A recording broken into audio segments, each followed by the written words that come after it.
Olá, pessoal, boa tarde. Estamos de volta, né, com o terceiro dia da Semana de Meio Ambiente do IFPE Campus Recife, com a mesa redonda 6, com a temática Estratégias de Educação Ambiental para a divulgação dos ODS 6 e ODS 13 no bairro do Coqueiral, em Recife. Hoje vamos contar com 3 palestrantes, né?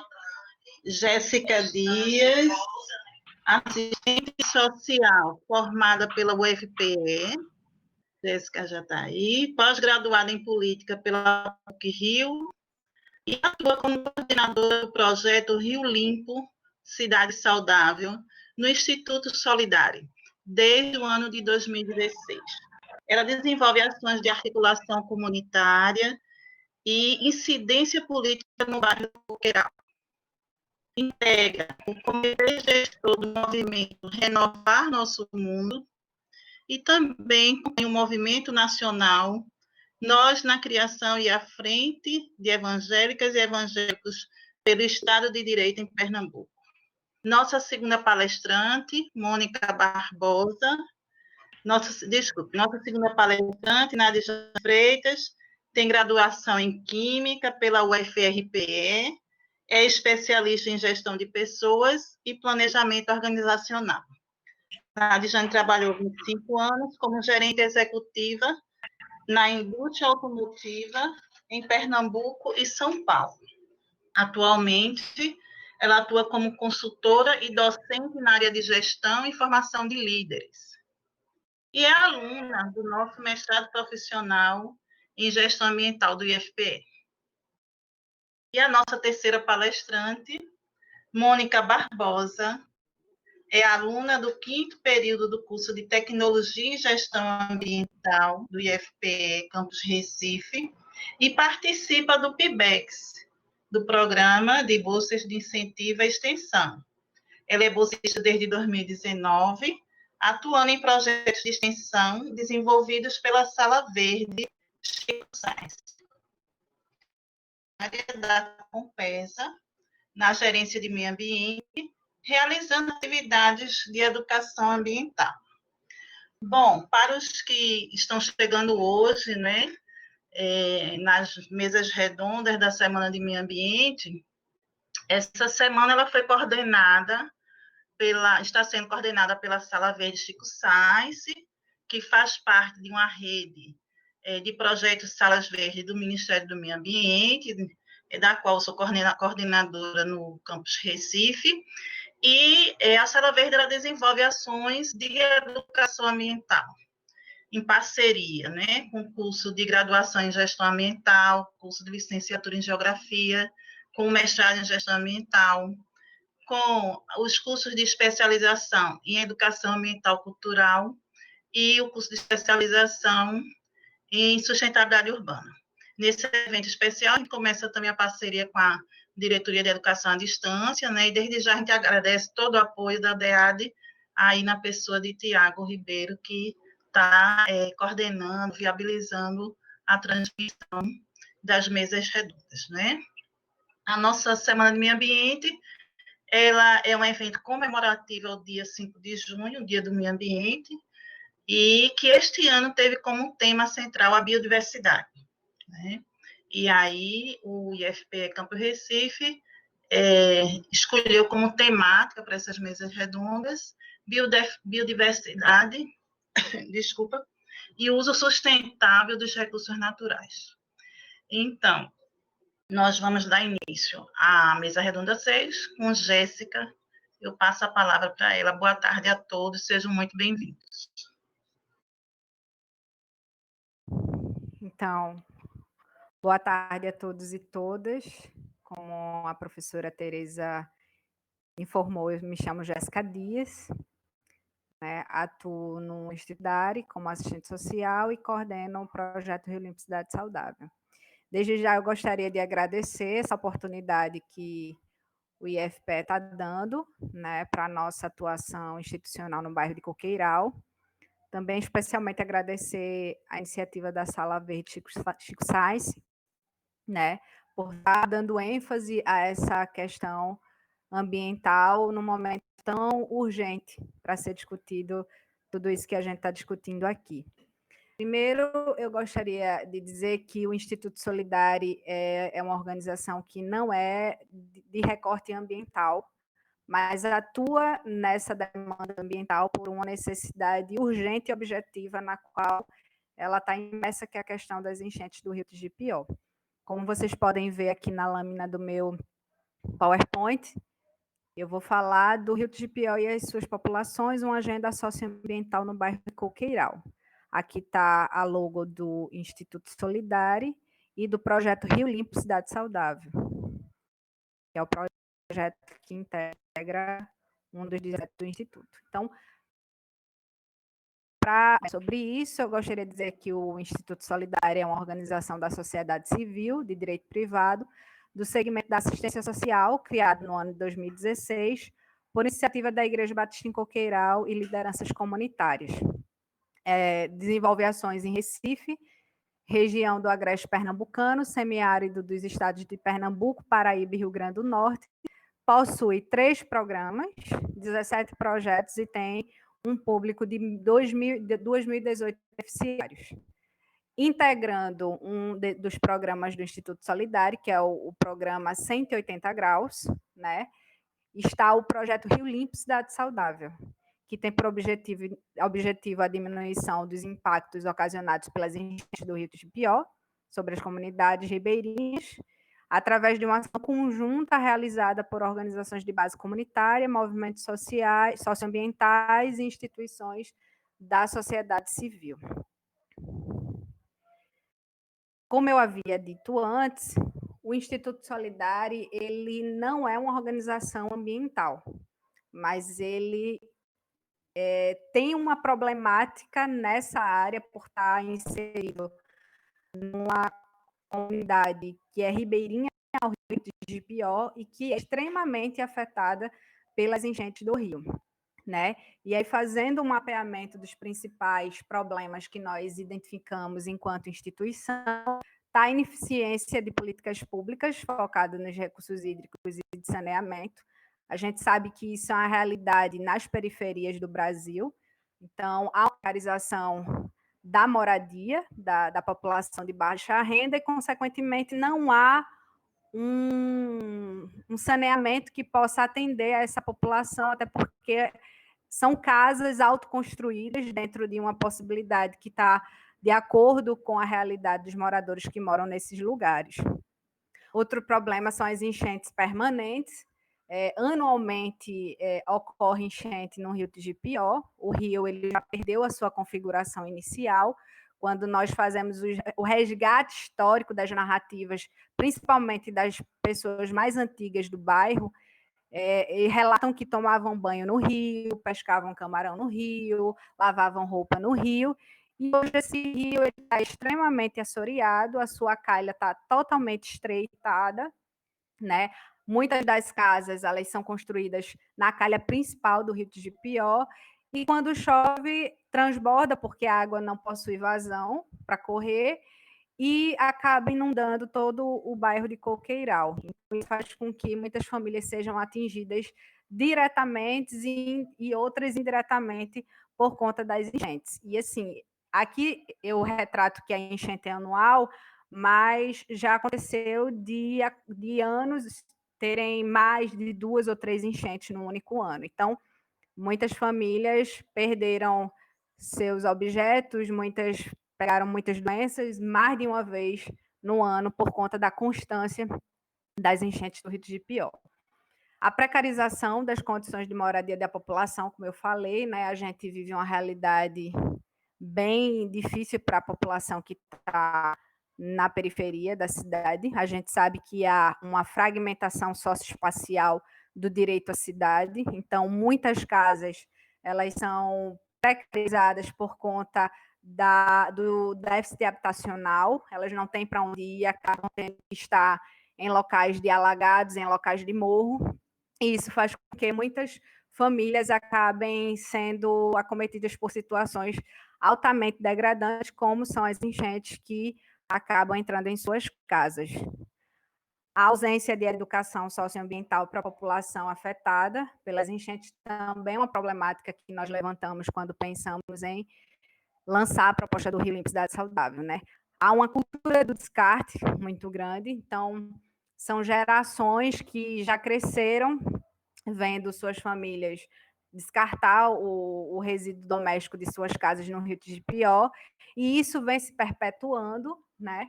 Muitas das famílias acabam tendo no rio o seu depositário, né, do lixo doméstico, e esse rio acaba sofrendo todo esse processo de descarte irresponsável do lixo doméstico. E isso é uma problemática muito grande, e a gente não responsabiliza unicamente as famílias que estão dentro dessa cultura do descarte, mas a gente entende que é uma ação combinada pela falta de uma política pública voltada para a educação socioambiental nos bairros que sofrem muito com esse tipo de realidade, e muitas pessoas elas acabam incorporando esse tipo de ação sem muitas vezes refletir sobre o que é que está sendo feito com o espaço no qual habitam, né? E a partir dessa realidade, dessa problemática levantada, que nós tivemos enquanto instituição no bairro de Coqueiral, nós pensamos em 2 eixos estratégicos para atuar, que seria a educação socioambiental, que tem por interesse abordar, junto com a comunidade de Coqueiral, ações de educação ambiental e novas formas de relação com o Rio Tigipió. Então, entendendo que há essa ineficiência do poder público em disseminar essa questão da educação socioambiental, a gente entendeu que a gente precisava começar a discutir essas problemáticas ambientais com a comunidade, trazendo a comunidade para refletir o que seria conviver harmonicamente com esse espaço. E também como é que seria ressignificar essa relação com o Rio Tegipió, uma vez que existem inúmeras famílias, crianças que já não entendem mais que aquele é um rio e acabam entendendo que é um córrego, é um esgoto a céu aberto, e fazem com que isso se perpetue em suas famílias quando for atingir a vida adulta e começar esse mesmo processo de descarte. Então, a gente quer ressignificar essas relações que a comunidade tem com o rio, para que ela perceba que o rio também é um componente daquele bairro, daquele espaço, e que precisa interagir também harmonicamente, ou seja, as pessoas precisam entender que o rio tem vida e que ele não pode estar sendo degradado por essas ações domésticas de descarte do meu lixo, ou até mesmo as costas da casa, que quando a gente dá um passeio pelo bairro Coqueiral, muitas das casas dão as costas para o rio e acabam colocando as tubulações,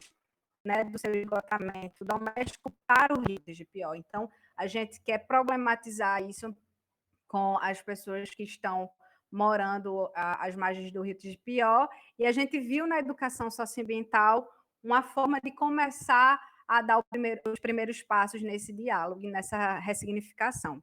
O outro eixo de incidência que a gente tem, que é estratégico para a gente, que nós pensamos em atuar, é o da incidência política, né? Que tem por interesse mobilizar a comunidade de Coqueiral, as lideranças de base comunitária, os movimentos sociais e as instituições da sociedade civil, junto aos poderes públicos locais, buscando como resultado efetivar ações estruturais para a revitalização do Rio Tigipió e apoio à população local. Então, a gente entendeu que, ao articular a comunidade, fazer com que ela reflita nessa sua ação de cuidado com o espaço e de preservação desse espaço, a gente precisava criar também uma força coletiva que pudesse suscitar, ou seja, que pudesse chamar a responsabilidade do poder público para agir nas questões estruturais do Rio Tigipió. A gente, enquanto instituição,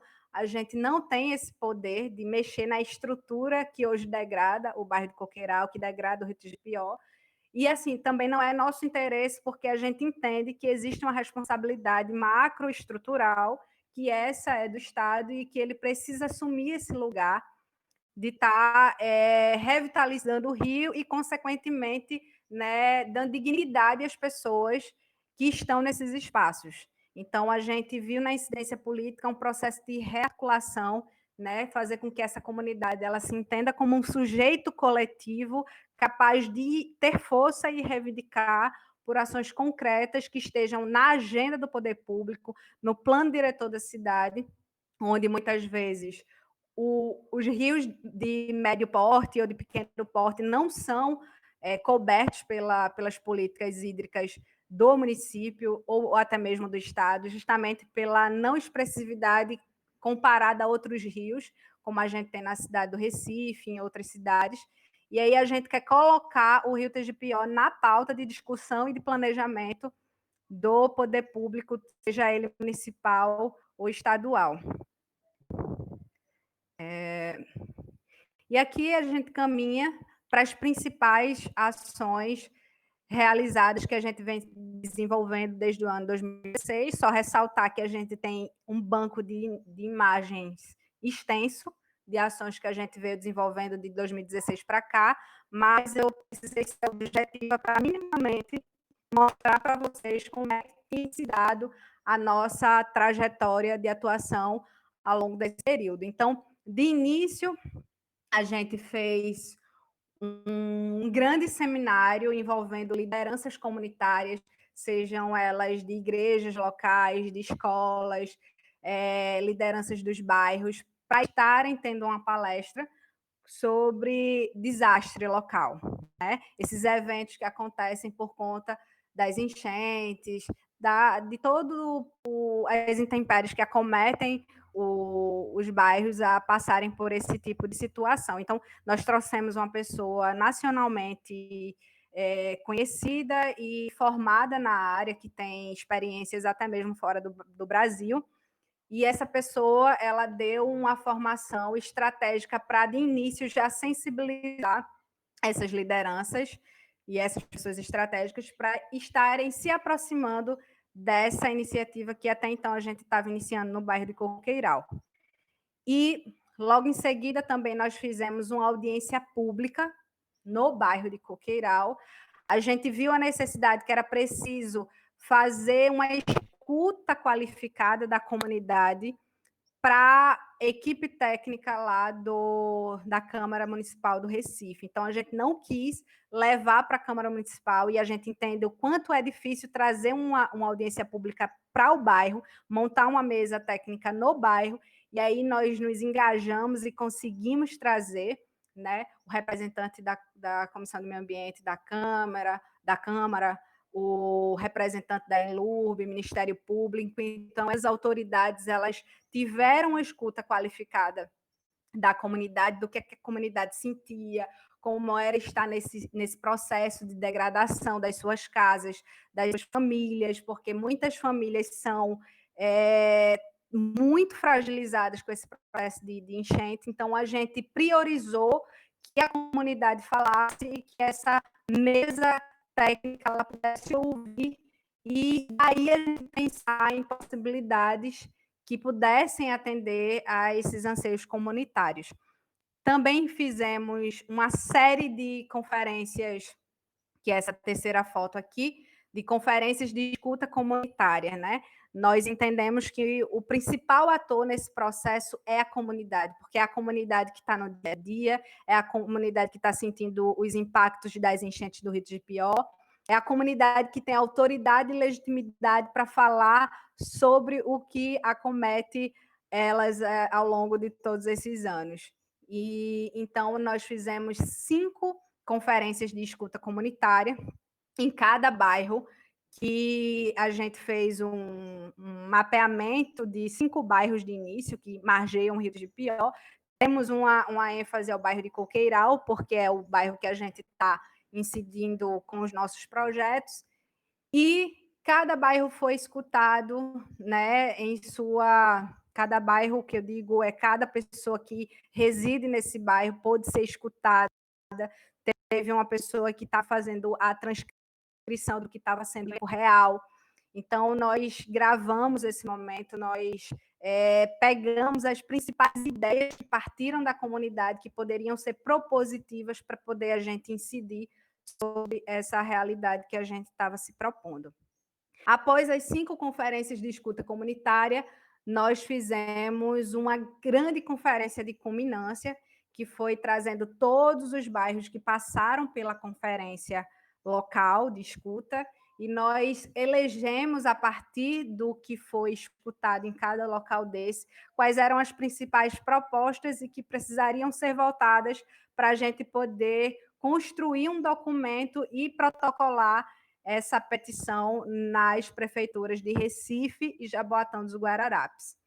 Então, nessa conferência geral, nós conseguimos expor tudo que foi tudo assim, as principais propostas que foram coletadas nessas conferências locais e elegemos com a comunidade, na verdade, que elegeu as principais áreas de curto, médio e longo prazo que precisariam ser direcionadas e protocoladas na Prefeitura de Recife, Jaboatão dos Guararapes. Aqui do lado, no meio, vocês estão vendo a segunda caminhada Salve o Rito de Pior, onde nessa caminhada nós quisemos dar ênfase ao que estava sendo proposto pelo projeto, né? A gente queria dar evidência à problemática do Rito de Pior, a gente queria gerar impacto social nas comunidades, principalmente no bairro Coqueiral, e a gente queria fazer com que essas vozes ecoassem. Então, nós pautamos a mídia local para estar fazendo a cobertura desse evento, onde a gente pedia um socorro ao Rito de Pior. Então, foi um momento estratégico para a gente mostrar para a comunidade que o TGPO precisa de socorro, mas também fazer com que essa voz se expandisse e chegasse em outros espaços para que as autoridades públicas e outros atores estratégicos pudessem entender que um projeto estava em curso e que a gente estava propondo ações concretas e objetivas para a realidade do Rito de Pior e suas populações.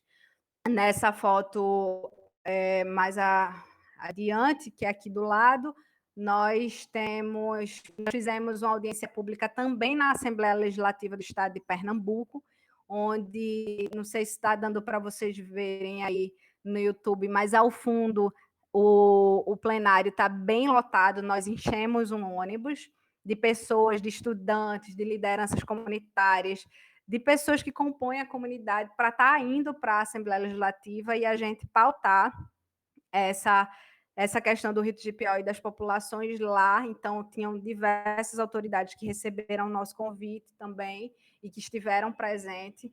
E nós também fizemos questão de pessoas da comunidade irem à tribuna e poderem falar quais eram as suas principais motivações para estarem ali, pedindo toda essa incidência para as causas do Rito de Pior e para as suas fragilidades enquanto comunidade. E muitas das pessoas que estavam presentes puderam entender quais eram as dores dessa comunidade, o que estava sendo proposto e o quanto articulada estava essa comunidade em um projeto em querer incidir propositivamente numa problemática tão histórica e estrutural como são as enchentes do Rito de Pior.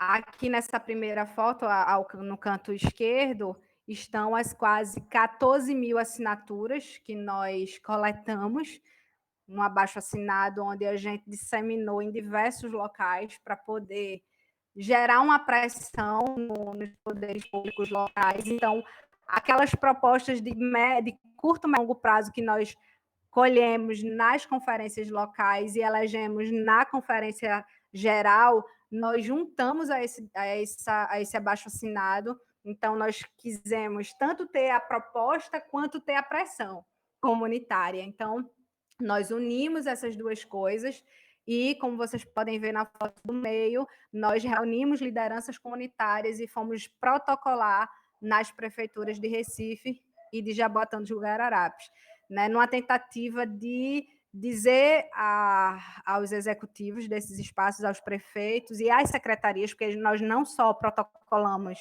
no gabinete dos prefeitos, mas também nós protocolamos nas secretarias correlatas a esse assunto, que tem incidência também sobre esse assunto, e aí nós fizemos questão de levar todas as assinaturas xerocada né, nós seguimos com um grande volume de papel, indo para esses lugares e mostrando que a comunidade estava articulada para esse processo. Na foto ao lado, essa foto que vocês estão vendo no canto direito, foi uma série de gincana escolar que nós fizemos nas comunidades, principalmente no bairro de Coqueiral. Então, como eu falei no início, as gerações que começaram a nascer agora, né, há uns 10 anos, já não entendem mais o Rio de Jequitinhonha como um rio. E aí nós, dentro desse aspecto de ressignificação dessa relação com o rio, nós quisemos mostrar para as crianças que existia um rio e que esse rio precisava ser notado, ser percebido, ser cuidado. Então, nós tivemos toda uma preocupação de criar uma brincadeira, uma ação lúdica com as crianças. Nós confeccionamos um grande tabuleiro e um grande dado, onde nesse tabuleiro tinham casas onde as crianças eram as próprias peças do tabuleiro e elas respondiam as perguntas na casa que ela caía. E essas perguntas estavam relacionadas à questão tanto socioambiental quanto do Rio de Jequitinhonha. Então, na brincadeira, elas puderam começar a perceber que existia um vizinho que estava sendo invisibilizado, e esse vizinho era o Rio de Jequitinhonha. E foi muito interessante, muitas crianças, a gente teve diversos relatos maravilhosos, que elas, criança na pureza e na autenticidade que tem, mostrou o quanto foi impactante fazer esse tipo de ação nas escolas. Essa outra ação que a gente faz nessa foto do canto esquerdo é uma ação sobre uma oficina sobre coleta seletiva e destinação responsável de resíduos. Então, para um público maior das escolas, nós levamos esse debate, essa reflexão, porque esses estudantes são moradores dessas áreas ribeirinhas, então a gente queria tanto ouvi-los quanto problematizar essa relação do descarte irresponsável do lixo doméstico e quanto era preciso a gente criar um novo hábito para o nosso bairro para poder conviver harmonicamente com esse rio. Nessa foto do meio, ela retrata o nosso colegiado gestor, como a gente, institucionalmente, o Instituto Solidário, ele conduz o projeto, mas a nível técnico, mas operacionalmente, quem legitima as ações, quem conversa como as ações precisam ser feitas, quem faz a mobilização é esse colegiado gestor, que é composto por lideranças comunitárias. Então, a gente não faz nada que as lideranças comunitárias elas não venham e digam como a gente precisa agir coletivamente enquanto grupo. Então, a gente, antes da pandemia, a gente fazia reuniões sistemáticas para discutir os passos do projeto. Agora, a gente está tendo que pensar outras possibilidades de encontro, né, sendo eles virtuais, mas a gente vê nisso uma atuação responsável de como conduzir o processo, sendo este conduzido pela comunidade e de forma coletiva, e não partindo de uma ação institucionalizada do Instituto Solidário. Essa foto à direita é uma foto bem interessante, que ela fez parte de uma das ações da gincana intereclesial, porque nós fizemos gincana com as escolas, também fizemos com as igrejas, porque a gente entende que as igrejas é um sujeito estratégico nas comunidades. Toda comunidade tem uma imensidão de igrejas. Então, a gente viu que era preciso estar ocupando também esses espaços. Nosso projeto é vinculado a uma igreja, que é a Igreja Batista Coqueiral, mas a gente tem o cuidado de não estar vinculando isso de forma confessional, mas a gente entende que a igreja é uma estratégia para a qualidade que tem na comunidade. Então, essa foi uma das atividades que nós desenvolvemos com a juventude das igrejas, que foi dessa juventude, as equipes, cada equipe, construir uma casa na comunidade com o lixo que estava dentro do rio. Nós compramos uma série de EPIs, de galocha, de luva, de proteção facial, enfim. Claro que eles não entravam diretamente no rio, mas à margem do rio já era possível pegar uma série de objetos que eram jogados no Rio de Jequitinhonha. Então, eles construíram casas, que nós chamamos de casas do Rito de Pió, casas submersas, com todos os cômodos. As casas tinham sala, tinham quarto, tinham cozinha, tinham tudo. E aí eles transitavam dentro da casa, como tivesse dentro da sua casa lá, e as pessoas da comunidade passavam e perguntavam o que era aquilo. E eles explicavam, eles tinham a oportunidade de explicar que a comunidade estava criando casas submersas dentro do Rio de Pió. E isso gerou um impacto muito grande na comunidade, porque a comunidade começou a perceber o quanto estava violando o rio. Eu vou dar uma corrida que eu acho que meu tempo já deve estar estourando. O próximo slide aqui. Enquanto ele aparece, deixa eu ver o que é que eu posso fazer aqui. Bem, o próximo slide eu posso estar falando.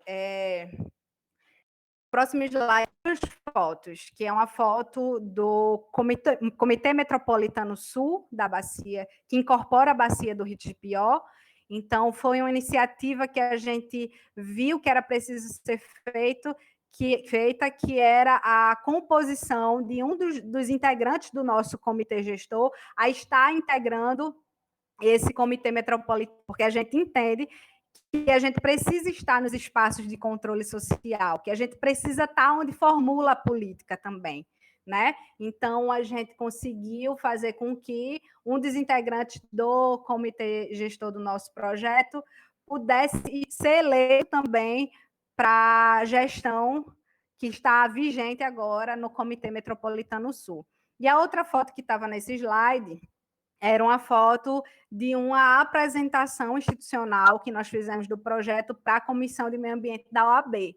A gente viu que a gente precisava estar apresentando o projeto para, como agora chegou, nesses espaços, porque a gente entende que são instituições que trazem um peso institucional para a nossa ação.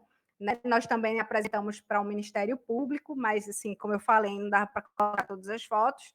E aí nós mostramos para esses atores o quanto nós estávamos nos articulando e o quanto a gente precisa do apoio institucional dessas instâncias que são tão importantes para legitimar o direito da população, né? Porque a gente entende que o projeto Rio Limpo Cidade Saudável ele tem um recorte socioambiental, então tem a questão social e ambiental. E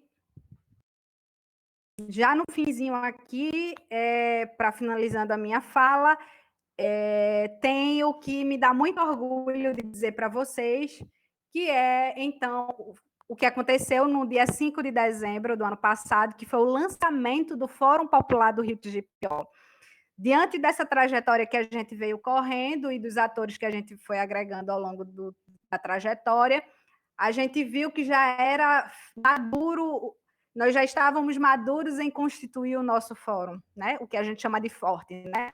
E aí, lá na Unicap, nós conseguimos fazer o lançamento, nós levamos a professora Tereza, foi uma das nossas palestrantes, e aí nós fizemos com que o projeto desse mais esse passo de grande importância na trajetória do projeto Rio Limpo Cidade Saudável, que é criar um ator de mediação direta entre a população e o poder público, que é o Forte, né? A gente entende que o fórum ele tem um caráter popular e também tem uma dimensão orgânica em sua atuação. Então, foi a partir desse veículo, desse lugar, que a gente viu a necessidade de criar essa interlocução direta entre a comunidade e o poder público. Aqui do lado está a reunião da nossa primeira plenária, que aconteceu no dia 30 de janeiro, e lá nós pudemos construir os instrumentais que vão dar as diretrizes para o Forte. Né? Nós estamos no processo de consolidar o nosso regimento interno e dentro do Forte nós constituirmos as nossas câmaras técnicas, porque a gente entende que o Forte ele é um lugar propositivo, não só da luta, do enfrentamento das questões estruturais que acometem o Rio, mas ele é uma instância propositiva. Então, nas câmaras técnicas, a gente está montando-as, né, fazendo com que haja um corpo técnico que seja misto, tanto da universidade quanto de organizações ambientais. O que a gente precisa é de gente que possa topar com a gente, construindo alternativas para que haja, de fato, uma mediação da comunidade com o poder público para reivindicar ações concretas e que estejam respaldadas por pessoas que entendem o que está sendo proposto em favor do Rio TGPO. Então, aconteceu o lançamento, já fizemos a nossa primeira reunião plenária. Agora, com esse processo de isolamento, dificultou um pouco esse processo, mas agora a gente está tendo que se reinventar e pensar a possibilidade de dar andamento para não deixar que isso se perca. Muito pelo contrário, né? O Forte ele vai ser um processo de ressignificação da caminhada em outro start. A gente começa a ter uma outra caminhada dentro dessa atuação que a gente já vem tendo desde 2016. E aqui estão as principais matérias jornalísticas. Como eu falei, uma das preocupações é a gente pautar a mídia local para poder estar dando eco a essas nossas abordagens. Então, o Diário de Pernambuco, a Folha de Pernambuco, a Globo, foram mídias locais que fizeram coberturas das ações e também quando nós chamamos para elas veicularem o que estava acontecendo em tempos de enchente. E nós não só ficamos nas matérias locais, mas nós ultrapassamos as fronteiras nacionais. Então, o The Guardian e o The Times foram dois grandes jornais da Inglaterra que vieram com sua equipe para o Brasil. O The Guardian passou 5 dias conosco, e o The Times passou 3 dias conosco e puderam fazer uma matéria extremamente qualificada e profunda sobre a atuação do projeto Rio Limpo Cidade Saudável. Publicações, nós fizemos uma publicação no livro Porque Deus Amou o Mundo, a Igreja ODS. Nós somos atores cristãos evangélicos, então a gente quis pautar isso também para o nosso segmento. Então, a gente abordou essa trajetória do projeto Rio Limpo Cidade Saudável dentro desse livro, que reuniu diversos autores e organizações espalhadas pelo Brasil. E, ao final, concluo minha fala falando da alegria em ter uma parceria tão importante como a que nós fizemos com o IFPE. Né? Eu fiz um processo de imersão lá no IFPE, conversei com a professora Tereza me apresentou o professor Marcos Valença, e aí nós estamos costurando com a professora Tereza uma ação conjunta que tem resultado numa ação de pesquisa no bairro de Coqueiral. As meninas vão apresentar, Nadijane e Mônica, elas vão apresentar o que elas estão pesquisando, e a gente teve esse ganho qualitativo na pesquisa que está sendo desenvolvida no bairro de Coqueiral, que vai nos auxiliar muito nesse processo das câmaras técnicas no Fórum Popular do Rio TGPO. Então, eu quero dizer da gratidão que eu tenho em ter essa parceria consolidada com a professora Tereza, com o pessoal do IFPE, com as meninas que estão se propondo a desenvolverem a sua pesquisa no território, e eu tenho certeza que a gente vai ter ganhos muito potentes, muito profundos com a pesquisa, com os indicadores que elas estão levantando do bairro, né? E para finalizar, agora de vez, eu deixo aqui os nossos contatos para quem quiser saber mais do que a gente vem desenvolvendo. Tá aí os canais que eu apresento a vocês, e desde já quero dizer que é um prazer imenso estar aqui dispondo desse momento com vocês e apresentando essa atuação que a gente desenvolve. Eu vou agora chamar Nadijane e ela vai fazer a apresentação dela aqui para vocês.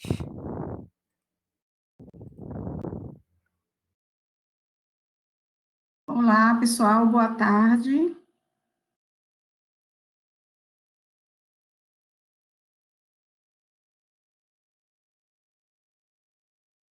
Então, dando continuidade, né, às apresentações, eu vou trazer aqui para vocês o que são os ODS, né? Dentro dessa temática que a gente está tratando hoje. tá? Para eu poder falar um pouquinho sobre os ODS, né? Antes eu tenho que falar da importância do conceito clássico de desenvolvimento sustentável para a construção da Agenda 2030, que vem a decorrência dos ODS. Então, a gente começa lá em 1987, né? O conceito de desenvolvimento sustentável foi usado pela primeira vez em um relatório intitulado, né, Nosso Futuro Comum, conhecido também como o relatório de Brundtland, né, que foi elaborado por uma Comissão Mundial sobre Meio Ambiente e Desenvolvimento, criada pela ONU. Esse relatório, ele traz a definição de desenvolvimento sustentável, que é aquela definição que a gente sempre usa, né, é uma definição bastante clássica, que procura satisfazer as necessidades da geração atual, sem comprometer a capacidade das gerações futuras de satisfazerem as suas próprias necessidades. Em 1992, a gente seguindo essa linha do tempo, né, aí a gente vem com a conferência que ficou bastante conhecida como a Rio 92, tá? Ela teve como objetivo, né, garantir, né, discutir como garantir às gerações futuras o direito de desenvolvimento, né? E o conceito de desenvolvimento sustentável, ele ficou mais ainda conhecido, ele foi bastante difundido nesse ano. Foi adotado nessa conferência, né, a Agenda 21, a primeira carta de intenções para poder promover em escala mundial um novo padrão de desenvolvimento para o século XXI, né? Mas que também é preciso reconhecer que nessa conferência, né, o desenvolvimento sustentável não ficou muito bem atrelado, né, às questões que a gente vê hoje na atualidade. Ele ficou muito preso apenas às questões realmente puramente ambientais, né? No ano seguinte, né, que é no ano 2000, a gente vem com os Objetivos de Desenvolvimento do Milênio, que a gente conhece como os ODMs, né? Eles emergiram de uma série de cúpulas, né, surgiram a partir de uma série de reuniões sobre desenvolvimento humano, realizada durante a década de 90, né, e foram adotados pelos Estados-membros da ONU, dentro de um período de 2000 a 2015, né, e eles impulsionaram os países, né, a enfrentarem os principais desafios sociais no início do século XXI, ao qual se prevaleceu, né, dentro desse período de 15 anos. Em seguida, a gente vem com 2012, tá? Que tem a conferência Rio +20, 20 anos após a conferência de 1992. Ela traz como objetivo avaliar o progresso obtido até então e as lacunas que ficaram remanescentes na implementação e dos resultados das cúpulas anteriores, né? A gente teve nela também a declaração final, Rio +20, né? Que é um documento que é chamado de O Futuro que Queremos e que reconhece a formulação de metas que poderia ser útil para o lançamento de uma ação global, uma ação mundial coerente e focada no desenvolvimento sustentável. A gente que é dessa área, a gente vê que a Rio +20, ela tem um ponto de inflexão de dois processos, né, que é o conceito de desenvolvimento sustentável, que era associado meramente às questões ambientais, e o outro que era associado às questões, sobretudo, relacionadas à dimensão social. Então, de 2012 a 2015, né, dentro desse período, ocorre um processo de negociação inclusivo, com a participação de todas as partes interessadas, tá, da sociedade civil, empresas privadas, governamentais, a academia, né, que durante essas negociações, esses atores, eles puderam dialogar diretamente com representantes do governo, né, e que, assim, esse espaço, essa discussão, ela teve uma abertura maior, que é quando a gente chega ao alicerce, em 2015, da Agenda 2030, né? A Agenda 2030 é um documento denominado Transformando o Nosso Mundo, a Agenda 2030 para o Desenvolvimento Sustentável, e ela é um guia. Ela é um guia para as ações da comunidade internacional, né, nos próximos anos. ela tem vigência até 2030, como o próprio nome da agenda já fala, né? E também ela é um plano de ação para todos os cidadãos e também para o planeta. Ela tem um envolvimento, né, de todo o processo do desenvolvimento sustentável numa abrangência muito maior do que a gente via nas conferências anteriores.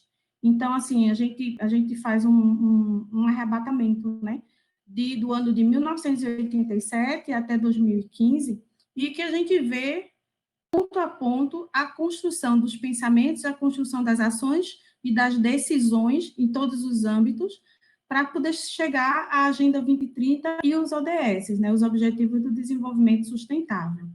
Então, a gente vê que os ODMs, os Objetivos do Desenvolvimento do Milênio, né, eles são a base dos ODS. Mas quando a gente faz um comparativo entre os dois, a gente vê a diferença na questão da abrangência. Quando a gente analisa os 8 Objetivos do Milênio, né, com suas 21 metas e 60 indicadores, a gente vê que a Agenda 2030, para os ODS, ela tem o quê? São 17 objetivos, 169 metas e 231 indicadores. Só daí a gente já percebe, né, o quanto o âmbito que é levado à questão do desenvolvimento sustentável pela Agenda 2030. Dando seguimento aqui, né, quando a gente olha a questão das dimensões dos ODS, né, nos ODMs, nos Objetivos do Milênio, o que é que a gente via? A gente via a dimensão social e a dimensão ambiental, tratada de uma forma mais regional. Mas quando a gente vem para a Agenda 2030 e para os ODS, a gente já tem uma visão mais holística, e a gente vê 4 dimensões integradas, como a dimensão social, em toda a sua abrangência. A gente vê aí que são 6 ODS relacionados a essa dimensão. A dimensão ambiental, também mais abrangente, são 6 ODS relacionados a... Aí a gente vem com a dimensão econômica e a dimensão institucional. Então, dessa forma, né, o que é que a gente vê dentro desse documento? É um documento que ele é formado de 4 partes, tá? Na primeira parte, que a gente vem com o preâmbulo e o processo introdutório, a gente tem a visão e os princípios. Em segundo plano, a gente vem com o quadro de resultados, a gente vem com a implementação e a gente vem com os acompanhamentos e monitoramento. Então, o que a gente vê aí? A gente vê que é um documento, mas que, de certa forma, ele tem todas as características e todos os pilares de um planejamento, que é como a gente falou anteriormente, né, que a Agenda 2030, os ODS, ele é um plano de ação, ele é um plano a ser implementado. Então, dentro da própria estrutura dele, a gente já percebe que ele tem o que precisamos fazer, como vamos fazer, de que forma se vai fazer e como vamos monitorar e revisar todo esse planejamento. E toda a sua base, ela é formada dentro dos princípios dos 5 P's. Né? Como a gente vê aí, o que são os 5 P's? São as pessoas, a prosperidade, o planeta, a paz e as parcerias. Desse modo, né, o núcleo da Agenda 2030 são os 17 Objetivos do Desenvolvimento Sustentável. Então, exatamente, o que são os ODS? Né? Os ODS, eles tratam cada um dentro da sua temática, que a gente vai logo em seguida, tá? Eles são representados por símbolos, como está aqui na tela, né? E por símbolos e esses símbolos e cores, eles são reconhecidos mundialmente dentro dessa representação, tá? O Objetivo do Desenvolvimento 1, ele trata especificamente da erradicação da pobreza. Tem o objetivo principal e tem suas orientações. Cada objetivo, ele tem dentro dele suas metas e seus indicadores. Como a gente falou antes, né? Esse é um plano de ação, então a gente tem os indicadores, as metas, e esses indicadores, eles nos dão a possibilidade de mensurar nossas ações e fazer um acompanhamento e um monitoramento desses resultados. No ODS 2, a gente tem a questão da erradicação da fome. Também da mesma forma, como eu falei do ODS 1, aí no ODS 3, no ODS 4 e o 5, que, respectivamente, a gente trata da saúde com qualidade, educação de qualidade e a igualdade de gênero. Dentro deles, a gente tem os indicadores e as metas. O ODS 3, ele traz 13 metas, o ODS 4, ele traz 10 metas e 12 indicadores, e o ODS 5, ele traz para a gente 9 metas e 14 indicadores. E assim sucessivamente.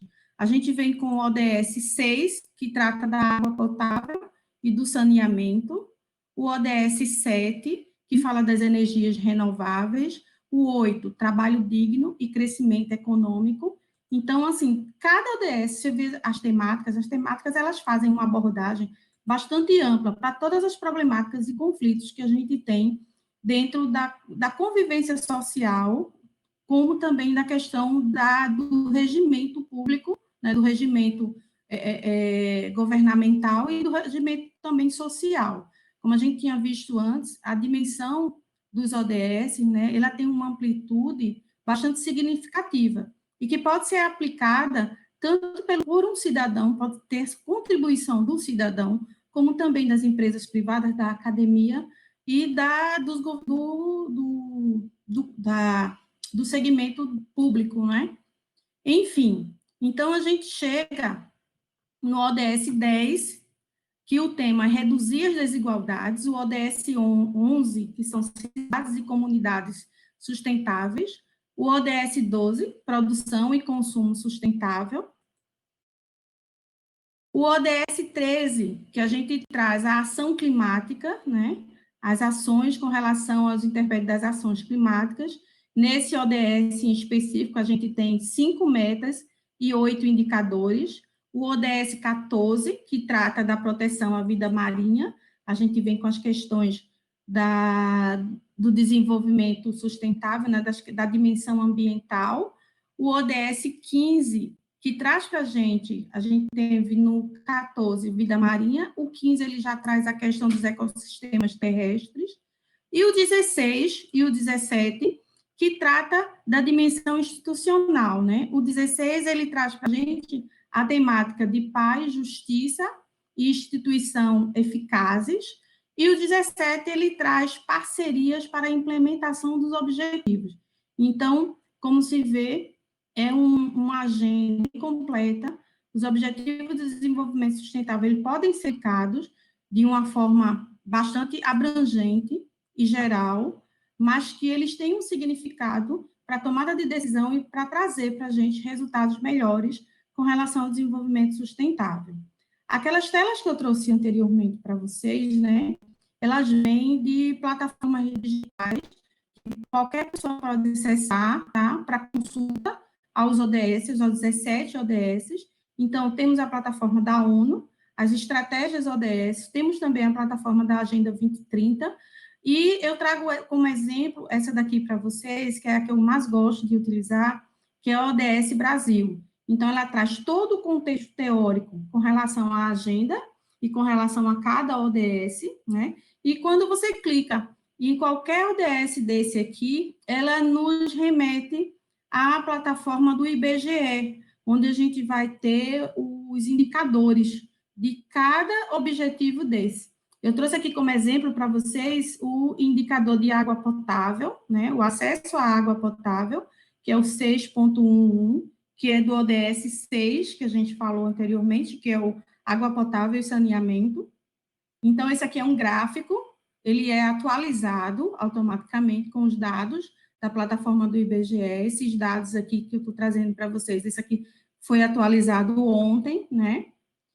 E eu trago também aqui um segundo indicador, que é o 6.2, que eu acho bastante interessante, né? Porque ele já vem com a questão aqui, não só a questão do saneamento, né? Como também a questão da lavagem de mãos, né?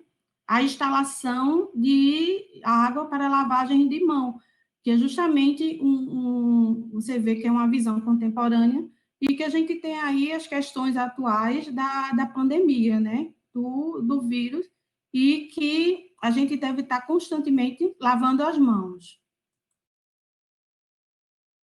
E aqui eu trago uma coisa também para vocês que é muito interessante, né, que isso aqui é um dos produtos que eu estou vendo dentro do meu trabalho dentro da academia, que é justamente a correlação dos ODS, a correlação dos objetivos com estratégias.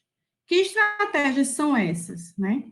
Essa daqui que eu estou trazendo para vocês são as estratégias, o plano estratégico do governo de Portugal, tá? Que é de 2030, à luz dos objetivos do desenvolvimento sustentável. Então, eu trouxe apenas um recorte, isso aqui é só um recorte desse exemplo, né, desse caso, tá? E que ele coloca aqui, né, a convergência e emprego, as diretrizes e objetivos de convergência com empregos. Ele traz a relação com o ODS 9, o ODS 12, então, o objetivo de qualificação, informação e emprego, ele traz a correlação com o ODS 4, o 8 e o 9, e em seguida o ODS 3. Outro exemplo é um artigo que foi construído, né, no mestrado no IFPE, e que traz a correlação também à luz dos ODS, tá? Especificamente nesse trabalho, o ODS 11, que é Cidades e Comunidades Sustentáveis, relativo aos projetos e estratégicas do Plano Recife 500 anos. O Plano Recife 500 anos é um plano ousado, que traz a opinião, foi formulado com o apoio da comunidade, junto com o governo do estado, né, e que tem o objetivo de transformar a cidade do Recife numa cidade sustentável no ano de 2037, que é a comemoração dos 500 anos da cidade do Recife. Então, por isso, o nome, né, de Plano Recife 500 anos.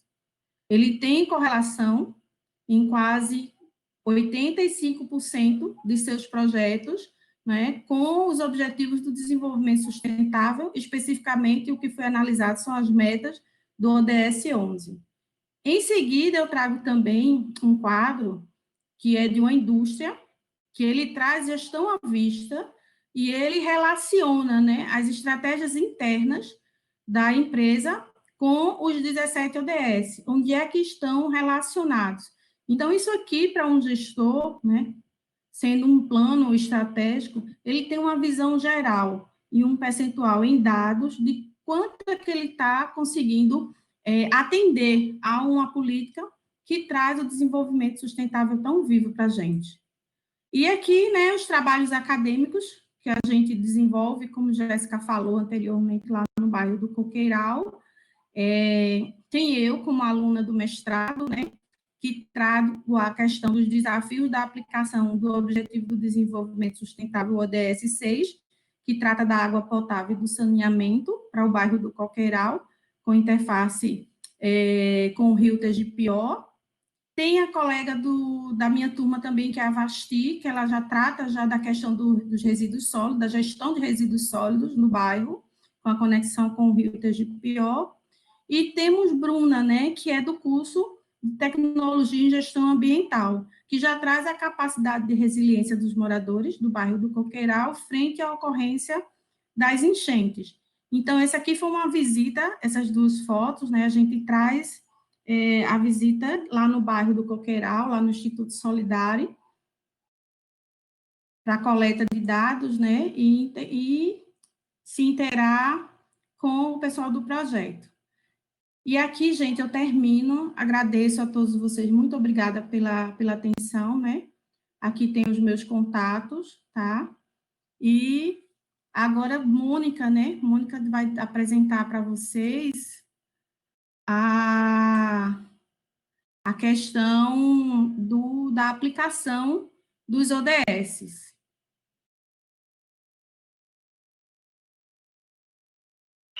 Então, olá a todos e muito boa tarde. Antes de tudo, eu gostaria de parabenizar as minhas colegas, né, Jéssica e Nadijane, pelo trabalho que elas fizeram e pela sua apresentação também. Gostaria também de agradecer a professora Tereza pelo convite de estar aqui nessa tarde com vocês. E assim, como nós vimos um pouco sobre o bairro do Coqueiral e também vimos com a Nadjane sobre os ODS, sobre os 17 ODS, agora eu vim trazer para vocês uma maneira mais prática. Ou seja, eu vim trazer ações de difusão desses 17 ODS justamente no bairro do Coqueiral. E não só lá. Viemos trazer também alguns tipos de ações que fizemos dentro da comunidade do IFPE no campus Recife.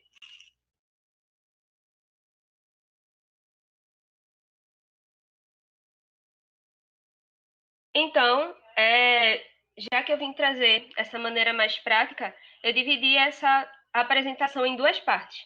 A primeira parte seria justamente uma que foi aplicada no ano de 2019. Como a professora Tereza falou, eu estou num projeto desde o ano de 2019, onde o projeto tem por título Sala Verde Chico Sainz, do caos às ações socioambientais. Esse projeto, ele iniciou-se de uma maneira como que nós estávamos buscando uma ascensão para a Sala Verde e uma ascensão para as ações da Sala Verde. Porém, no caminho, nós começamos a estudar melhor e ver melhor sobre os 17 ODS da Agenda 2030. Não só eu, mas também outra aluna, a aluna Deisiele Mello, que também está dentro desse projeto. A gente começou a ver melhor sobre os 17 ODS da Agenda 2030 e começamos a estudar como é que poderíamos difundir essa ideia. Então, surgiu a ideia de uma oficina, que seria a oficina Conhecendo os 17 ODS da Agenda 2030, que fizemos dentro do IFPE Campus Recife, mas não só para o público interno, como também conseguimos atender o público externo, principalmente na nossa primeira oficina. Então, como é que decorria essa oficina? Assim, prioritariamente, tínhamos que ter 17 participantes, mas também conseguimos atender um público maior do que esse. Mas por que 17 participantes? Porque, como são 17 ODS, nós distribuímos um cartão respectivo a um ODS para cada participante.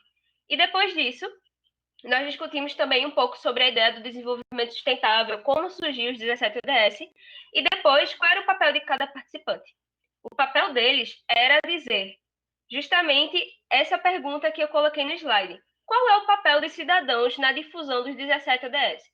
Então, assim, a ideia é o seguinte: como nós sempre, às vezes, colocamos essa responsabilidade ou para instituições específicas ou para o governo, nós viemos trazer essa ideia na oficina de que nós, cidadãos, também temos um importante papel na difusão dos 17 ODS.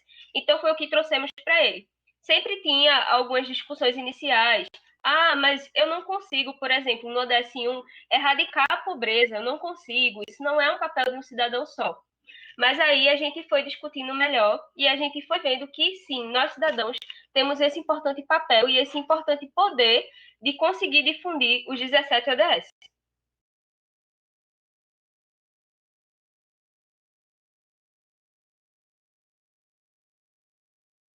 Seguindo também, tivemos uma ação com um mural de montagem dos 17 ODS, relacionando eles com os 5 P's da sustentabilidade que foi falado aqui por Nadjane, onde, por exemplo, relacionamos o P de paz com o ODS 16, que é relativo à paz, certo? Então, foi uma ação que a gente pôde também atingir mais pessoas, porque como colocamos em um dos corredores principais do bloco, sempre que as pessoas passavam ali, elas tinham curiosidade, elas paravam para ler e conheciam mais um pouco da ideia dos 17 ODS. Além disso, aquelas que já participaram das nossas oficinas já lembravam automaticamente. Então, além de ter um papel de revisão desses conhecimentos, era um papel também de fazer os outros conhecerem um pouco desse trabalho com os 17 ODS.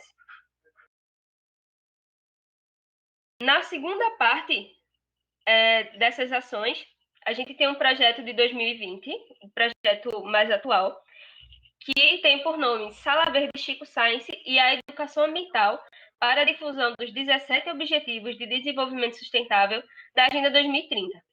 Anteriormente, nós tínhamos outros objetivos para esse projeto, também de difusão dos 17 ODS. Porém, nós precisamos adaptar ao trabalho remoto as nossas atividades e o bom é que, sim, nós estamos alcançando ótimos feedbacks sobre as nossas atividades desse ano. A primeira ação que eu queria mostrar é relativo ao bairro do Coqueiral. Como já vimos os ODS com a Dijane, eu trouxe aqui o ODS 6 e o ODS 13, que foram 2 ODS que nós relacionamos ao bairro do Coqueiral e à sua realidade. Que realidade foi essa que nós relacionamos? Foi justamente a relação que o bairro do Coqueiral e a sua comunidade tem com o rio Tegipió. E foi por isso que nós relacionamos o ODS 6, que é justamente essa questão do rio, a questão da poluição que aquele rio leva, tanto por esgoto, tanto por resíduos sólidos dispostos de forma indevida no rio, tanto quanto o ODS 13, que vem trazer essa questão da enchente, como Jéssica falou, ocorre com muita facilidade, com pouca chuva o rio já chega a encher e como é que eu posso dizer? A dificultar a vida daquela população, tanto ribeirinha quanto de outras extensões do rio.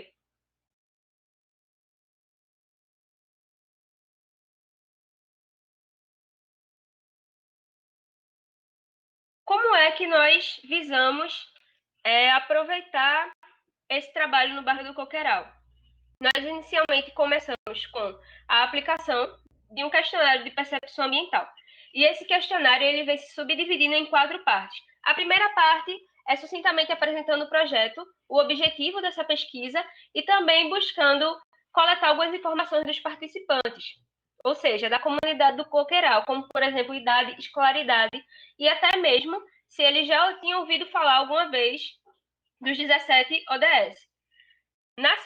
Na segunda sessão, que é essa primeira parte, a gente vem trazendo questões relacionadas ao ODS 6, que é sobre água potável e saneamento. Ou seja, a gente também vem trazendo o que é o ODS 6 e o que ele se trata. E assim,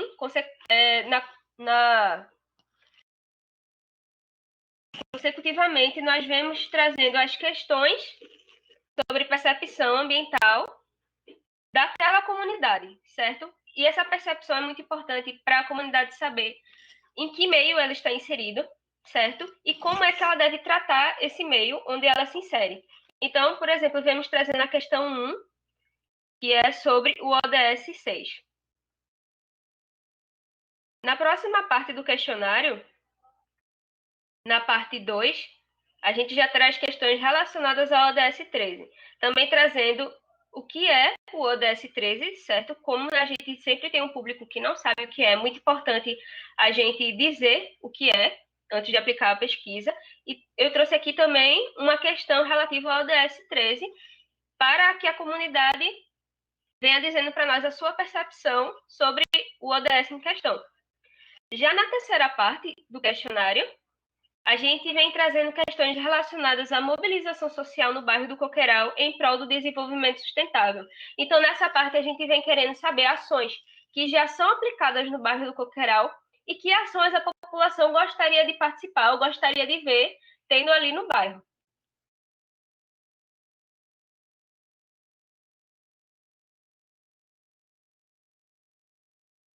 Bom, uma visão futura para esse projeto é que, como eu já havia falado antes, nós precisamos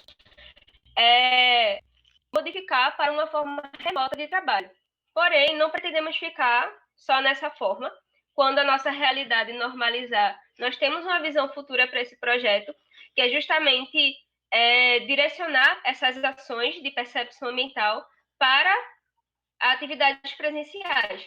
Ou seja, essas informações que coletamos, elas vão voltar para a comunidade e elas vão voltar para a comunidade como mediação da ação ambiental. Por isso é muito importante a gente saber o que a comunidade vê e o que a comunidade já tem e que a comunidade participa. Ou seja, a gente estuda a realidade para poder saber o que melhor aplicar naquela localidade. Outra ação que conseguimos atingir durante o período de quarentena foi um curso de extensão, onde tem por título Conhecendo os 17 ODS da Agenda 2030, que está acontecendo agora, no mês de junho, certo? E por que surgiu esse curso? Surgiu de uma maneira que a gente pensou que o trabalho de difusão, o trabalho de educação ambiental, com base nos 17 ODS, ele não poderia parar, certo?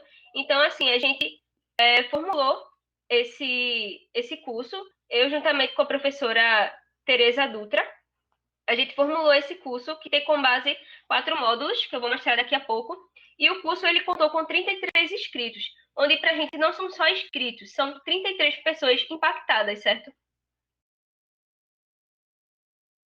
Então aqui eu disponho para vocês a estrutura do curso Conhecendo os 17 ODS da Agenda 2030, onde no primeiro módulo nós vemos a introdução ao desenvolvimento sustentável, para que o aluno possa entender como surgiu os 17 ODS, por que surgiu, tá?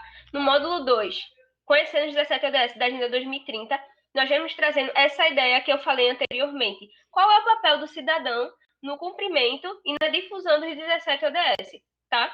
E vemos trazendo também, nesse segundo módulo, ações que eles podem aplicar na sua comunidade, na sua realidade cotidiana. Já no módulo 4, no módulo 3, vemos trazendo os indicadores de desenvolvimento sustentável. No módulo 2, especificando melhor, a gente trouxe as metas para conhecimento dos alunos. No módulo 3, a gente já dividiu os indicadores para melhorar esse aprendizado. E no módulo 4, a gente vem trazendo um acompanhamento e monitoramento das metas, objetivos e indicadores da Agenda 2030 para fechar o curso, certo? Então é isso. Eu venho trazendo aqui uma frase de Mahatma Gandhi que diz: seja a mudança que você quer ver no mundo. E eu acredito que o trabalho da educação ambiental tem muito a ver com essa frase. Nós, como cidadãos, podemos sim difundir os 17 ODS em meio à nossa comunidade, em meio ao nosso bairro, em meio à nossa família que mora na nossa casa, certo? E é isso, muito obrigada. Gostaria de chamar aqui as meninas novamente para a gente fazer aquele momento de discussão, certo? Olá, pessoal. Vamos aguardar as demais palestrantes entrarem, né? Bom, eu agradeço aí as 3 palestrantes, né? Eu sou suspeita para falar, mas achei ótimo, né? Todas 3 explanaram assim, com muita clareza, né? O tema que estava proposto, né, para vocês apresentarem. Bom, então, assim, aqui eu estava acompanhando o chat ao vivo aqui no YouTube, né, e fiz algumas anotações, porque vocês não estão vendo, né, vocês estão aí na sala da webconferência, e eu vou destacar alguns comentários, tem algumas perguntas, passo para vocês, né, e a gente aí, em uns 10 minutinhos, a gente discute para passar para a próxima mesa redonda. Temos aqui, né, um primeiro comentário, né, de Josias Vieira, da Ecoteologia Decolonial. Ele é educador, né, voluntário do projeto Solidário, lá que Jéssica apresentou tão bem, e ele disse que se sente muito feliz em fazer parte desse projeto, né, como educador popular voluntário. E aí eu destaco um trecho da fala dele, que ele diz que a juventude é uma das principais forças nessa caminhada para que o Rio Tegipió volte a ter vida plena. E aí eu concordo, viu, plenamente com Josias, e registro que a presença de Mônica na mesa, né? Vocês viram aí que ela está bem afiada na Agenda 2030, no 17 ODS, mas ela está representando essa juventude, viu, Josias? Eu também acredito muito aí na força da juventude aí para um futuro, né, com a Agenda 2030, é bem melhor do que nós estamos vivenciando hoje. O professor Marcos Valença também, ele disse, né, que o trabalho é fantástico, ele que conhece de perto, faz parte dessa parceria, né, IFP Instituto Solidário, e ele pergunta, Jéssica, já vou deixar essa pergunta aí para você.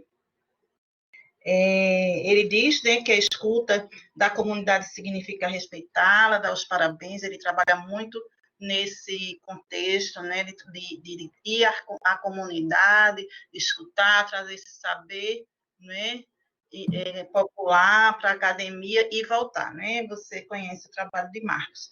E aí ele pergunta quais foram as maiores dificuldades encontradas nesse projeto de educação ambiental. Então, aí eu já vou passar para a Jéssica, para ela responder essa pergunta, depois tem outros comentários. Muito boa pergunta, Marcos. É uma pergunta bem recorrente quando eu apresento o projeto em alguns lugares. Existe um fatalismo, né? Existe um fatalismo que está enraizado na comunidade quando ela é empobrecida. E é aquela percepção de que as coisas vão continuar daquela forma porque são pobres, porque estão nesse lugar de abandono do poder público.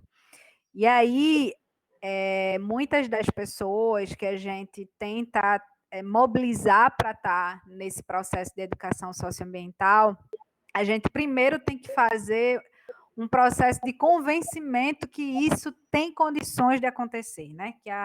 Que a revitalização do Rio Tegipió é um horizonte possível. Porque quando a gente não faz esse processo de sensibilização, as pessoas elas não se engajam, porque elas não veem, não têm força de estar num lugar que historicamente foi abandonado, fragilizado, várias gerações da família passaram pelas enchentes, então elas acreditam que aquele lugar é reservado para elas. Então, a gente primeiro faz esse processo de sensibilização, de que a comunidade, quando ela está articulada, ela é um sujeito coletivo muito potente, né? E quando a gente fala que essa voz ela vai ganhar força nos espaços públicos, a gente diz que isso vem a partir de um mecanismo de articulação comunitária organizada. Então, quando essa comunidade passou a ver, por exemplo, o Forte, né, que é o fórum, sendo estruturado, né, atores muito estratégicos como vocês do IFPE compondo, aí a comunidade começa a entender que isso tem condições de ganhar materialidade, que isso vai sim dialogar com a realidade objetiva na qual ela está vivendo. Então, o que eu te respondo, Marcos, é que, primeiro, a gente faz esse processo de sensibilização, de dizer que isso é sim possível de acontecer, e segundo, a gente fala da potência do sujeito coletivo e dela enquanto sujeito de direito para estar reivindicando esse lugar. Quando essas pessoas elas entendem esse processo, elas começam a querer se engajar e participar, porque aí começam a perceber que, de fato, elas estão sendo roubadas no seu direito de ter um lugar equilibrado, até mesmo que está descrito constitucionalmente, né? É bem por aí. Muito bem, Jéssica, né? Então, registrar também aqui, Vanessa, né? Dar os parabéns, excelente projeto, ótimas estratégias. Vasti também está assistindo, né? Que é a outra aluna, nossa aluna do mestrado, que pesquisa também no Coqueiral, o aspecto da gestão de resíduos sólidos, né? Então, ela falou que a apresentação foi muito boa, de Jéssica. Gleison Douglas, ele afirma, né, que uma das dificuldades na educação ambiental é o custo muito alto de divulgação, né? E Vanessa também disse, né, que pode, mas que se pode ter parcerias, né, para ganhar força para essa divulgação. E aí eu deixo para vocês também, né, quem quiser falar sobre esses desafios da educação ambiental, essa questão dos custos, né? Jéssica apresentou um projeto, mas as três podem falar.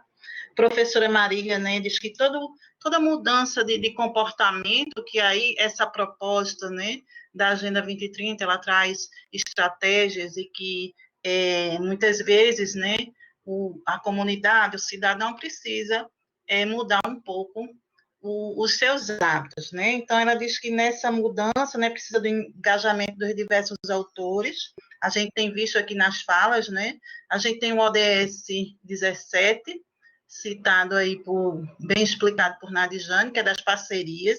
Então, realmente, né, para a divulgação, a internalização, a implementação da Agenda 2030, a gente tem que lançar a mão dessas parcerias. E dar os parabéns, né? A professora Maria deu os parabéns ao projeto. E aí eu vou passar para vocês, para a Jéssica e a Edmar, que quiserem comentar sobre essa questão, esse desafio da educação ambiental, dos custos, e falar um pouquinho sobre isso.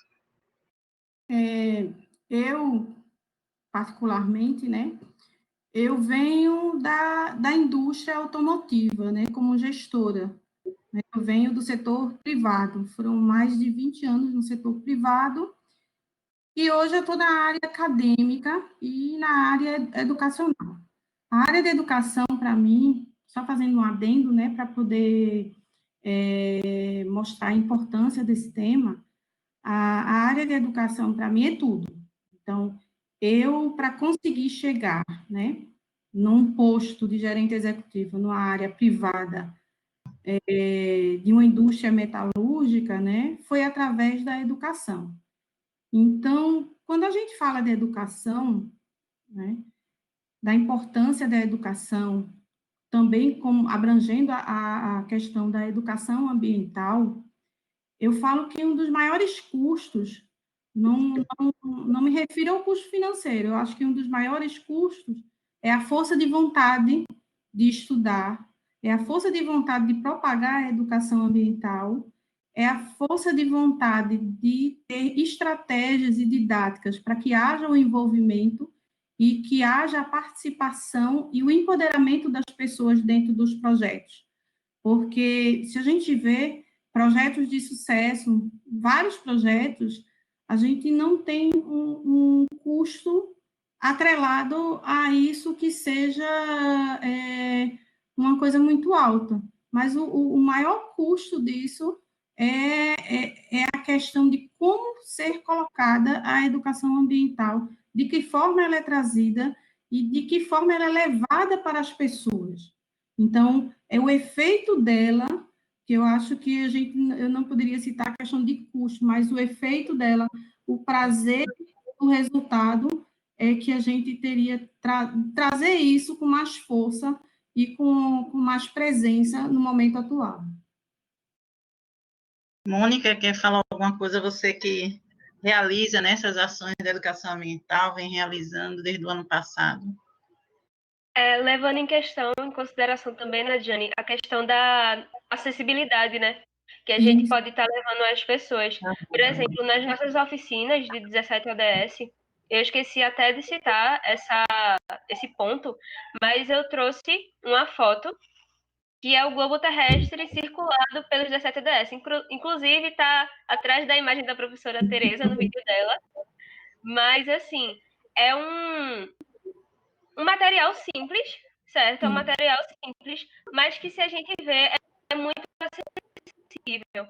Então, por exemplo, a gente consegue aplicar essa oficina com esse mesmo material, tanto no IFPE, onde a gente tem disponibilidade de projetor, tem disponibilidade de quadro e até piloto, computador, vários outros materiais, mas esse material ele é acessível também para o Estudo Solidário, onde a gente pode aplicar em igrejas, pode aplicar em qualquer outro espaço.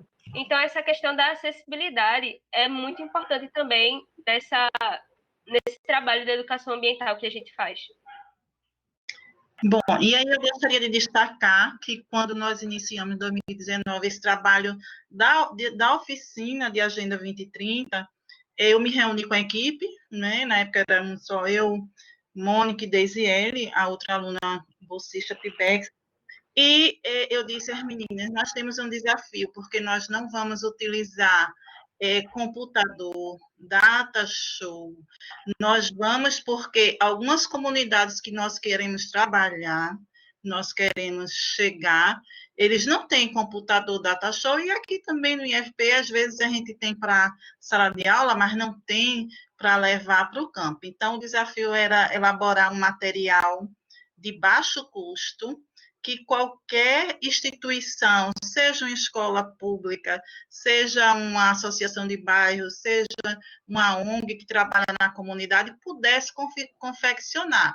Então, Mônica apresentou, né, alguns slides com o passo a passo da oficina, E ela citou que aqui atrás, né, eu tenho uma figura, né, do um mural. Esse mural foi reaproveitado, ele era antigo e foi pintado de preto, e nós imprimimos cada ODS num papel.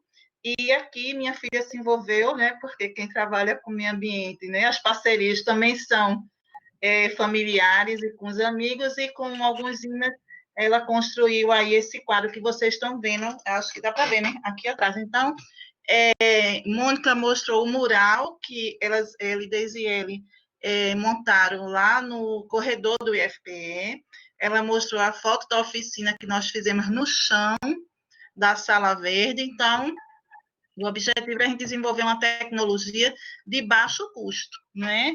E aí elas assim não destacam muito, mas aí eu preciso destacar que as duas alunas elas levaram esse trabalho, escreveram em forma de artigo científico, e levaram o ano passado para o Congresso Nacional de Gestão Ambiental em Fortaleza, e fomos agraciados, né? Elas receberam o prêmio lá de melhor trabalho técnico do Congresso, porque aí vocês veem, nós temos carência hoje de tecnologias, e para trabalhar, a gente está na fase de divulgar os 17 ODS da Agenda 2030, de internalizar esses ODS e o desafio da implementação. Então, assim, esse trabalho de educação ambiental, a gente vê que também, fazendo parcerias, a gente consegue realizar ele com um custo baixo também.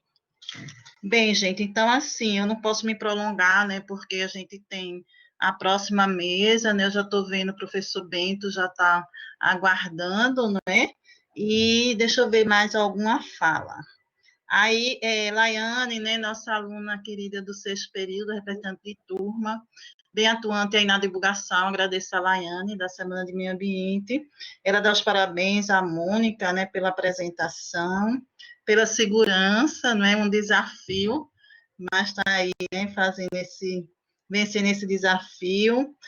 Professora Marília parabenizou Nadijane pela maravilhosa explanação, muito clara, também achei, viu, Nadijane? Obrigada, professora. Gabson também, ele voltou, né, e parabenizou a apresentação de Mônica, e que ele disse que juntos construiremos um mundo melhor. Eu também acredito nisso, né, nas parcerias, como a própria Agenda 2030 destaca, na solidariedade nas ações, né, em torno da Agenda 2030.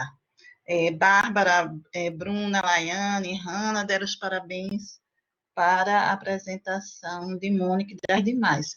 Então, é isso, gente, a gente está aí, né? Vai passar para a próxima mesa. Então, nesse final, eu volto a fala para cada palestrante, e se quer complementar alguma coisa, rapidamente, e se despedir, né, do público.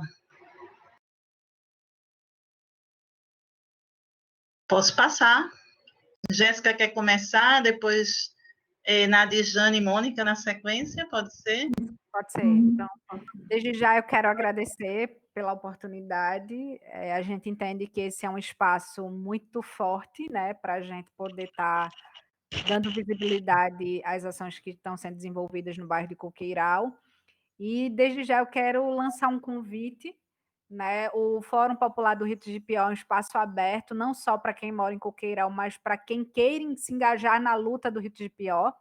É um rio de 20 quilômetros que desemboca na Bacia do Pina, inicia em São Lourenço da Mata, então é um rio que incide na realidade de muitas pessoas.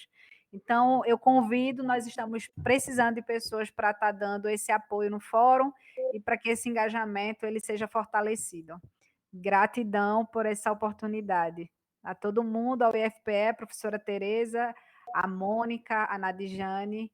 Quero dizer que foi muito honroso para mim partilhar essa mesa com vocês. Bem, gente, eu agradeço, né, professora Tereza, né, pela oportunidade, ao IF, pela oportunidade não só de estar aqui, mas pela abrangência do conhecimento adquirido, né, dentro do mestrado.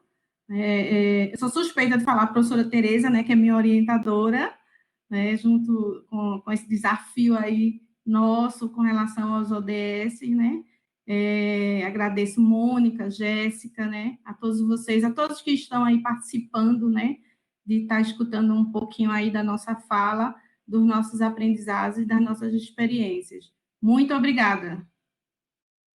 Não poderia deixar de agradecer ao Instituto Federal, né, a oportunidade que deu não só a mim, mas a todos nós que estamos nos desenvolvendo, né, nessa caminhada acadêmica. Também agradecer a parceria com o Instituto Solidari. Nós ainda temos muita coisa para construir aí, Jéssica. E parabenizar a professora Tereza pela organização do evento. Tá tudo maravilhoso. E eu gostaria de desejar uma boa apresentação para os próximos palestrantes e um bom evento a todos. Bom, gente, então a gente encerra por aqui a nossa participação. Agradeço imensamente aos 3 palestrantes. Saiu tudo assim como nós pensamos, né? E agradeço de novo a Tiago, né, que está aí na transmissão, a todos os parceiros, com a assessoria de comunicação, que fez esse trabalho aí, que eu achei belíssimo, né, dos cartazes, da divulgação, a todos os cursos, né, que se apresentaram e ainda vão se apresentar. Nós vamos ter na sequência a mesa redonda 4, coordenada pelo professor Bento, com as alunas PIBEX, vai apresentar hoje o nosso evento, né, tarde, indo para a noite, das 3 mesas redondas, apresentam os resultados de nossos projetos PIBEX aí em parceria com as comunidades, tá certo? Então, agradeço a participação, a presença de vocês e até mais. Grande abraço.